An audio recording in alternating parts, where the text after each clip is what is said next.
ইসলামী দলগুলো একজোট হলে বিএনপি কি চাপে পড়বে? নির্বাচন সামনে রেখে এ ধরনের কথাও নিয়মিত শোনা যাচ্ছে। তবে অতীত রেকর্ড বলছে, ঐক্য গঠন বা গঠনের চেষ্টার পরও তার ফসল গোলায় তুলতে পারেনি।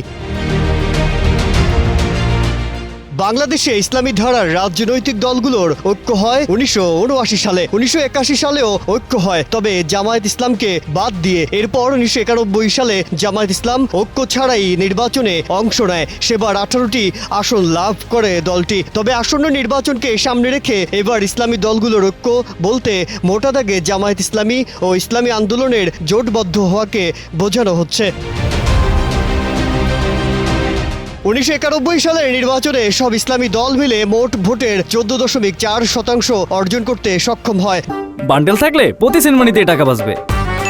বিকাশ সেনমানি বান্ডেল কিনে জিতুন প্রতি লেনদেনে। 2001 সালের নির্বাচনে ইসলামী ঐক্যজোটের ভোট ছিল 1%। ইসলামী দল সহ এদের সর্বোচ্চ ভোট ব্যাংক 16% হতে পারে, এমনটাই বলছেন অনেক বিশ্লেষক। সরকার গঠনে যা পর্যাপ্ত নয়। এবার হয়তো তরুণ ও নিরপেক্ষ ভোটারদের দিকে ঝুঁকতে হবে তাদের। অনেক বিশ্লেষক মনে করেন 1991 বা 2001 সালের সমীকরণ এবার মিলবে না। তাই 2026 সালের জাতীয় নির্বাচনের ফলাফল পূর্বাভাসও করা এখন বেশ জটিল। আর ইসলামী দলগুলো শেষ পর্যন্ত ঐক্য করবে এটাও নিশ্চিত করে বলার উপায় নেই। আর এই মুহূর্তে তো কোনোভাবেই সম্ভব নয়। মাজহারুল আলম, কালের কণ্ঠ।